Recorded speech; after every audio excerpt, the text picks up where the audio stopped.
Good day, everyone. My name is Stephanie Okafor from John Samuel Estate. Happy International Women's Day. My message today is to all women. I know many times as women, we feel unappreciated. We feel we are not heard. We feel controlled. We feel we are not seen. We feel we keep doing things for others but nothing for our own selves. These are some of the dilemmas and challenges that we as women face in our society, in our places of work, and also in our individual homes. G.D. Anderson said something which I agree with. In her quote, she said, "Feminism isn't about making women strong. Women are already strong. It's about changing the way the world perceives that strength." I know as women, we want to get to a point where all our dilemmas are reversed. We want to get to a point where men and women share equal responsibility, share equal pay. We want to get to a point where women feel appreciated. We want to get to a point where both men and women share responsibilities as loving parents. I'm sure you all agree with me. Before I go on, I would like to tell you a little about myself, of how I became the first and only female estate agent owner in the London borough of Barking and Dagenham, and author of the fast-selling book titled Why Landlords and Tenants Fall Out of Love. Many years ago, myself, my mother, my siblings, we migrated to the United Kingdom to start a new life. My father, a pastor and also a civil servant, had to stay back home to manage the affairs of the church. We went through a lot of challenges, and when I look at myself today, I'm eternally grateful. I look at this country as a land of opportunity, and if you cannot make a success of this country, then that's on you. Many years ago when we moved to this country, I had no access to student loan. I had to work 60 hours full-time night shift while in full-time education. It was a matter of rushing, a quick nap, a quick shower, then head to uni. I'm sure you would all imagine it was a difficult process for us all. But what kept us going was the tremendous support we got from both of our parents. They kept on encouraging us. And also our father kept on calling us every week, reassuring us, telling us how bright our future was, that we should all just keep persevering. So we continued with the hustle and survival.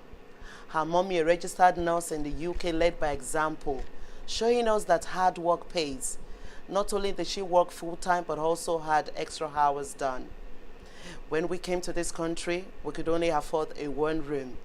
And after a while, we could afford a one bed, then later on a two bed. Before we knew it, we had saved up enough money to put down as deposit to buy our family home. And that was where it all began for me. I was part through all the process with my mother. I attended every meeting with all the professionals involved, the solicitors, the estate agents, and the mortgage advisor. I was part through the stage, all through the stage onto key collection. I'll never forget the day we picked up our keys and how we were so happy. We finally had a place we could call our own house, and we could do whatever we wanted, like renovations and all. I made up my mind there and then that I was going to pass on this experience to as many as I could. The road was tough and difficult. Lots of sacrifices was made. Lots of money was lost, but in the end, it was worth it. 4 years ago, after working various roles in property and finance industry, I started my own property business after gaining all the relevant qualification. I am currently the CEO for John Samuel Estate, a business that is male-dominated. I stand out as one of the few black women in the real estate business. I'm sure you all remember the story of Malala Yousafzai, the Pakistani activist for female education and the youngest Nobel Prize laureate. She made a quote which I believe represents us as women. And in her quote she said, "I raise my voice not so I can shout, but so that those without a voice can be heard." We cannot succeed when half of us are held back.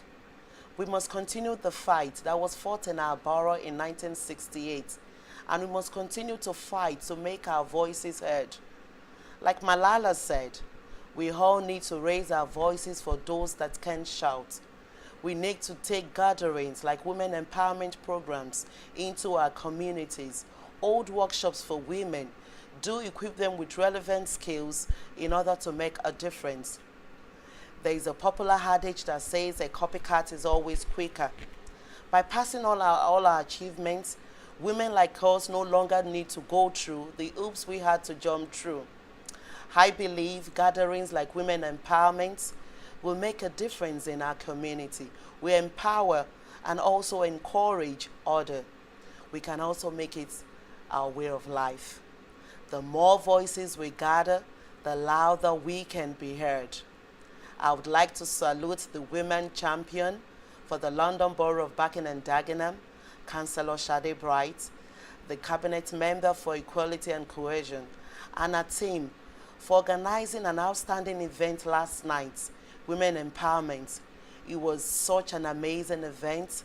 And also, there were great women that were on the panel, and I was privileged and honored to have been sat on the panel with all the other great women. But my greatest applause goes to all women. Together, we can make the difference and make all our desires a reality. Thank you.